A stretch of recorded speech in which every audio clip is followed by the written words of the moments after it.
Now, before I go any further, I just want to say, up until the end of this match, when Sting could no longer continue, this was one hell of a match. This thing truly went off. Sting was in there performing top rope flying body blocks. He was keeping up with Seth at every turn, and let's not forget the age difference between these two guys. At the time, Sting was 56 years old and Seth 29 years old. And Sting was more than holding his own in this match.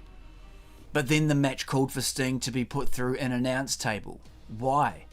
At his age, surely it would have made more sense for Rollins to go through the table, right? Actually, Sting took quite a few unnecessary hard bumps in this match.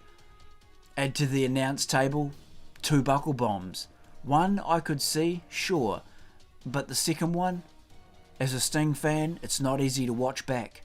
You think of all the great accomplishments he had in his career, and for it all to end like this. So now let's hear from Sting in his own words about just what happened that night. Both buckle bumps, not Seth's fault, completely mine. I have no idea what I did. I have no idea, but my neck whiplashed on both of them. Yeah. And on the second one, he picked me up, and I'm having a casual conversation in my own mind as I'm hoisted up on his shoulders, thinking, okay, Steve, tuck your chin. I mean, do what you know how to do.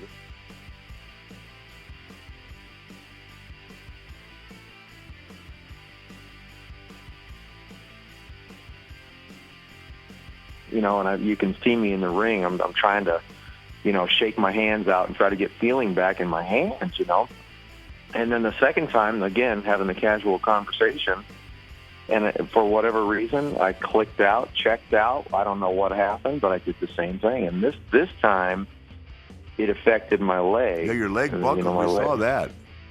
Yeah, my legs just, there was like no strength. They were just, the power in my legs was just kind of going away, and I felt like I didn't have control over them. And I didn't. I had a temporary paralysis, and So as we can all hear there, it was a very bad situation that Sting was in. And as he says in his own words, he was very lucky in the end that it wasn't any worse. Sting said he felt even after the first buckle bomb that something was not right. So in this match you had 2 generations colliding, Seth from the younger generation and Sting from the older generation of wrestlers. So when Sting fought Hunter, it wasn't quite as fast paced as it was against Seth, and there weren't quite as many high impact maneuvers going on. But with Seth being from the younger generation and the types of moves that he likes to perform, Sting found himself at his age taking a lot more high impact damage that he wouldn't have if he was, say, fighting The Undertaker or someone like that. So maybe it was just Sting's age. If he was 20 years younger, he may have been just fine.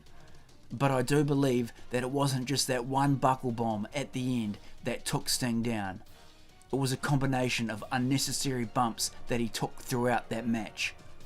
The announce table bump, for example, was just one. Now don't get me wrong, I'm not saying wrap these legends up in cotton wool or anything like that. They still have to go out there and perform, of course.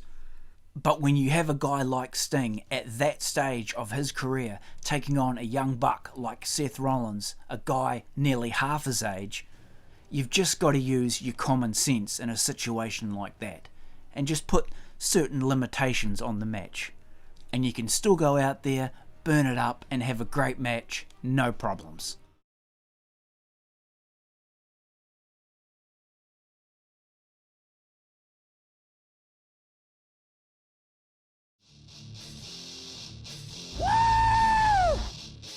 Thanks heaps guys for tuning into the video.